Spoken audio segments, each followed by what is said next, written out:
Hello and welcome to SKP shots. ఈ టీంకి లెక్కలంటే బాగా ఇష్టం. బ్రాండ్ వాల్యుయేషన్ ఏంటి, బ్రేక్ ఈవెన్ ఏంటి, వాటితో పాటు ఏ ప్లేయర్కి ఎంత ఇవ్వాలి, ఏ ప్లేయర్కి ఎంత ఇవ్వకూడదు, 27 crores ఇవ్వచ్చా, ఇస్తే ఎట్లా రియాక్ట్ అవ్వాలి, అండ్ ఓనర్ ఎట్లా బిహేవ్ చేయాలి, ఇవన్నీ చాలా చాలా రకరకాల న్యూస్లో ఉన్న టీం ఇది. But yes, started well. ఆ తర్వాత లాస్ట్ 2 సీజన్లు సరైన రీతిలో వాళ్ళకి రిజల్ట్స్ అనేవి రాలేదు. బట్ ఈసారి కొంచెం కోచింగ్ స్టాఫ్ని మార్చారు, టీంలో కొన్ని మార్పులు చేర్పులు చేశారు. మరి ఈ సీజన్ ఎలా ఉండబోతుంది వాళ్ళకి? Lucknow super Giants, let's get started. Lucknow super Giants అనగానే మొట్టమొదటి గుర్తుకొచ్చేది ఏంటంటే ఈ ఓనర్ బాగా ఎక్స్ట్రా ఇన్వాల్వ్ అవుతాడు అని. ఇక సరే, దాని గురించి మనం క్రికెటింగ్ సెన్స్లో ఏమాత్రం మాట్లాడుకోలేము. నెక్స్ట్ గుర్తొచ్చేది 27 crores ఫర్ రిషబ్ పంత్. తను ఎట్లా ఆడబోతున్నాడు, లాస్ట్ సీజన్ సరిగ్గా ఆడలా, క్యాప్టెన్సీ కూడా అతని కంట్రోల్లో టీం లేకుండానే ఉన్నట్టుగానే కనిపించింది. అండ్ దెన్ పర్ఫార్మెన్స్ అనేది లాస్ట్లో వచ్చింది, అప్పటికే టీం బయటకు వెళ్ళిపోయింది. బట్ ఈసారి ఎలా ఉండబోతుందని ఇంకో question. But major cricketing concern Lucknow super Giants అనగానే వాళ్ళ బౌలర్స్కున్న ఇంజరీస్. లాస్ట్ టైం వాళ్ళ లిస్ట్లో ఉన్న బౌలర్ అందరికీ ఇంజరీలు, రికవరీలకి చాలా టైంలే పట్టాయి. శార్దుల్ ఠాకూర్ని బౌలింగ్ రీప్లేస్మెంట్గా కూడా తెచ్చుకున్నారు. And they did well starting 3-4 మ్యాచ్ల్లో. ఆ తర్వాత మొత్తం కంపోజిషన్ మార్చే ప్రయత్నం చేసి అక్కడి నుంచి ఎక్కడ కూడా Lucknow super Giants was not able to win the game. ఈసారి ఏం చేశారు? ఈసారి కూడా ఇంచుమించు అలాంటి పనులే చేశారు. గట్టిగా ప్రయత్నం చేశారు 10 రన్ కోసం, కుదరలా. కేకేఆర్ తీసుకెళ్ళిపోయింది and now is injured. But they got Anrich నోకియా. బట్ అతను ఎన్ని మ్యాచ్లు ఆడతాడనే దాని గురించి ఐడియా లేదు. ఒక స్పిన్నర్ కావాలనుకున్నారు, దే గాట్ వనిందు అవసరంగా. అతనికి ఇంజరీ అయింది, అతను అవైలబిలిటీలో ఉంటాడో లేదనేది తెలియదు. మోసిన్ ఖాన్ ఫిట్గా ఉన్నాడంటే కనుక it's a good resource. But 2-3 ఇంజరీల తర్వాత అతను ఎంతవరకు షార్ప్ బౌలింగ్ వేయగలడు అనేది ఒక పెద్ద ప్రశ్న. మయాంక్ యాదవ్ ఎన్ని మ్యాచ్లు ఆడతాడు, ఎంత ఇంజరీ ఫ్రీగా ఉన్నాడు అనేది తెలియదు. 10 కోట్లు ఇచ్చి షమీని తెచ్చుకున్నారా, మరి అతని తర్వాత సరే రంజీ ట్రోఫీలో బాగా అడిగిన ఐపీఎల్లో మరి ఏ లెవెల్లో పర్ఫామ్ చేస్తాడనేది తెలియదు. They got in Arjun Tendulkar, starting playing లెవెల్లో ఉంటాడా, ఉండడు.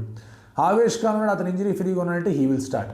ప్రిన్స్ మీద లాస్ట్ మంచి పొటెన్షియల్ ఉంది, ఒకవేళ అవసరం అనుకుంటే ప్రిన్స్ కూడా ఆడతాడు. బట్ వాళ్ళకి ప్రతి మ్యాచ్ కన్సిస్టెంట్గా డెలివర్ చేసింది వాజ్ దిగ్వేష్ రాటి.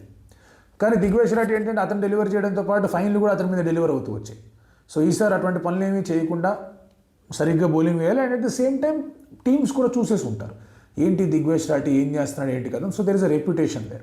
సో అతను ఎట్లా వచ్చి బౌలింగ్ వేస్తాడని ఇంకొక క్వశ్చన్. ఆప్షన్ అయిన తర్వాత ఒక ధమాకా జరిగింది.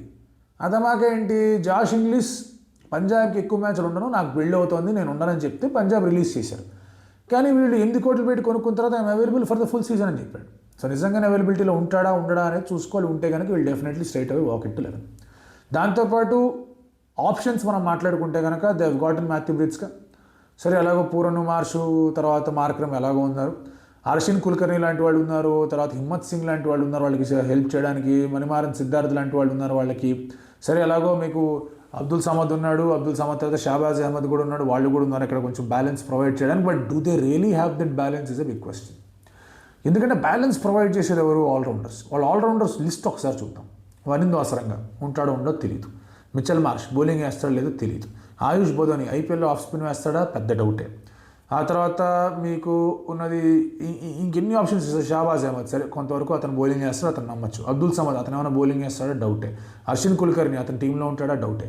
సో మీకు జెన్యున్గా బ్యాలెన్స్ ప్రొవైడ్ చేసే ఒక ఆల్రౌండర్ లేడు వాళ్ళకి. అగైన్ ఇందాక మాట్లాడుకున్న అర్జున్ తెండూల్కర్, షాబాజ్ అహ్మద్ వాళ్ళు ప్రాబబ్లీ రావచ్చు ప్లేయింగ్ 12లోకి. వాడు అర్జున్ వెంటనే ప్లేయింగ్ 12లోకి వస్తాడా, I have a doubt.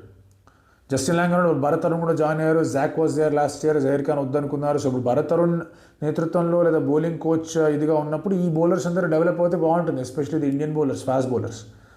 But batting విషయానికి వచ్చేస్తే కనుక what will they do? Bat the opposition out, అదే స్ట్రాటజీ మళ్ళీ. సో టాప్ 4లో 4 ఫారినర్స్ పెట్టండి, రిషబ్ పంత్ 5వ ప్లేస్లో దించేయండి. తర్వాత Badoni, Rishabh Pant finisher role play చేస్తారు అలాంగ్ విత్ షాబాజ్ అహ్మద్. ఈ సెటప్తోనే వెళ్తారా? ఈ సెటప్పే కరెక్టా? I think so.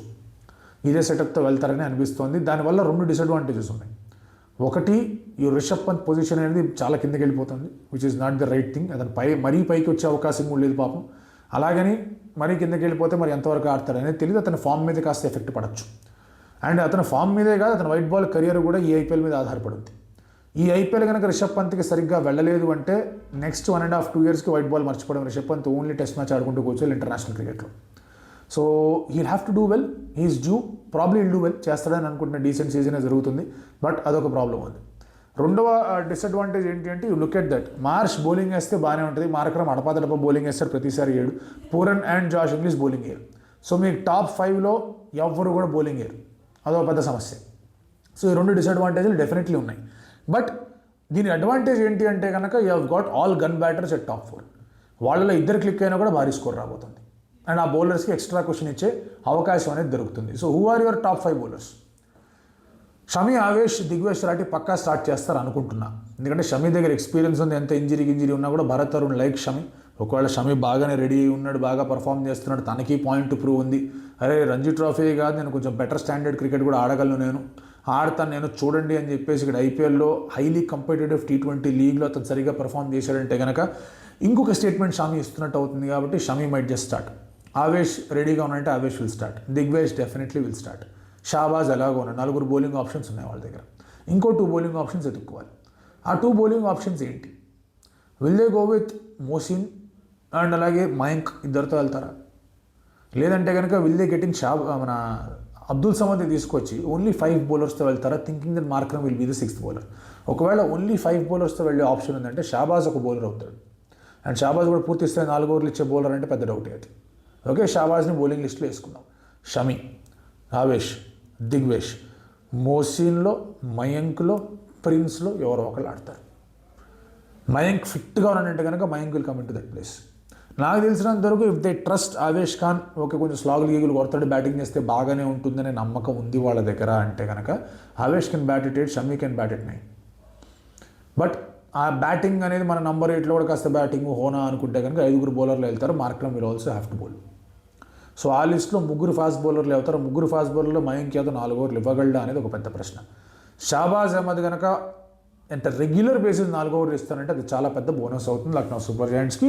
సో ఐడియల్గా వీళ్ళకున్న ల్యాక్ ఆఫ్ బ్యాలెన్స్ లెక్కల్లో మనం ప్లేయింగ్ 12 గురించి మాట్లాడుకుంటే Mitchell Marsh, Aiden Markram, Josh Inglis, Nicholas Pooran, Rishabh Pant, Ayush Badoni, Shahbaz Ahmed, తర్వాత Abdul Samad, and then Avesh Khan, Mohammed Shami, Digvesh Rathi, probably Mohsin Khan ఆ లెఫ్ట్ ఆర్మ్ వెరైటీ ఉన్నందుకు. లేదంటే కనుక మీకు మయాంక్ కానీ ప్రిన్స్ కానీ అలాగో ఉన్నారు. ఇది సెటప్ లాగా అనిపిస్తుంది. 1 మోర్ సెటప్ అదే, మనం ఇక్కడ తీసేసి సమద్ని తీసేసుకొని ఇంకొక బౌలర్ని ఆడించుకోవడం.